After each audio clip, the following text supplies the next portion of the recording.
సింధు జలాల ఒప్పందంపై ఐక్యరాజ్య సమితిలో పాకిస్తాన్ చేసిన తప్పుడు ఆరోపణలను భారత్ తోసిపుచ్చింది. భారత్పై వేలాది ఉగ్రదాడులు చేయడంతో పాటు 3 యుద్ధాలకు పాకిస్తాన్ కారణమైందని, సింధు జలాల ఒప్పందం స్ఫూర్తిని పాక్ ఉల్లంఘించిందని దుయ్యబట్టింది. గత 4 దశాబ్దాల్లో ఉగ్రదాడుల్లో భారత్లో 20,000 మందికి పైగా పౌరులు ప్రాణాలు కోల్పోయారని తెలిపింది. సీమాంతర ఉగ్రవాదాన్ని పాక్ ఆపే వరకు సింధు జలాల ఒప్పందం నిలిపివేత సాగుతుందని భారత్ స్పష్టం చేసింది.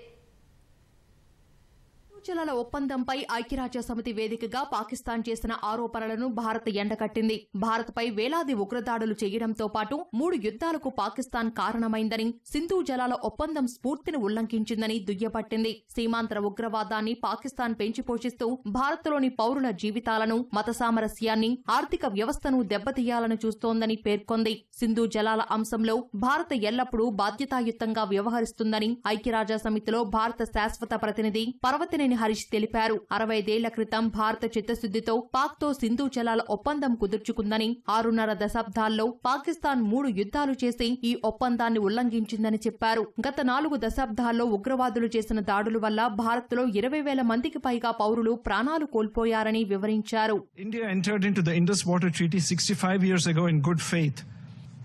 Throughout the 6.5 decades, Pakistan has violated the spirit of the treaty by inflicting 3 wars and thousands of terror attacks on India.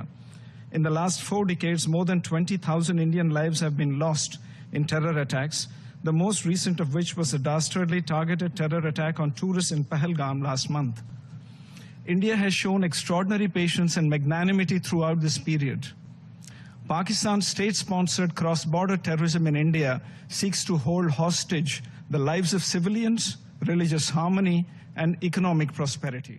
Sindhu జలాల ఒప్పందం జరిగి 65 ఏళ్లు అవుతోందని, కాలక్రమేణా కొన్ని పాత ఆనకట్టలతో భద్రతా సమస్యలు తలెత్తాయని ఐరాసాలో భారత శాశ్వత ప్రతినిధి పర్వతనేని హరీష్ తెలిపారు. వాటి మరమ్మతులను పాకిస్తాన్ అడ్డుకుంటోందని ఐరాస దృష్టికి తీసుకొచ్చారు. 2012లో తుల్బుల్ నావిగేషన్ ప్రాజెక్టుపై ఉగ్రవాదులు దాడి చేసిన విషయాన్ని హరీష్ గుర్తు చేశారు. గత 2 ఏళ్లుగా సింధు జలాల ఒప్పందంలో సవరణలపై చర్చించాలని పాకిస్తాన్ను భారత్ కోరుతోందని ఆయన ఐరాసాకు తెలిపారు. కానీ పాకిస్తాన్ మొండి వైఖరిని ప్రదర్శిస్తుందని చెప్పారు. ఈ నేపథ్యంలోనే సీమాంతర ఉగ్రవాదాన్ని పాక్ ఆపే వరకు సింధు జలాల ఒప్పందాన్ని భారత్ నిలిపివేస్తుందని హరీష్ స్పష్టం చేశారు. సింధు జలాల ఒప్పందాన్ని ఉల్లంఘిస్తుంది భారత్ కాదని పాకిస్తాన్ అని చురకలు అంటించారు. శుక్రవారం ఐక్యరాజ్య సమితిలో సాయుధ సంఘర్షణలో పౌరుల రక్షణ అంశంపై చర్చ నిర్వహించారు. ఈ సందర్భంగా పాక్ రాయబారి అసీం ఇఫ్తిఖార్ అహ్మద్ మరోసారి కశ్మీర్ అంశాన్ని లేవనెత్తడంతో పాటు సింధు జలాల ఒప్పందాన్ని భారత్ నిలిపివేయడాన్ని ప్రస్తావించారు. దీనిపై భారత్ ధీటుగా బదులిచ్చింది.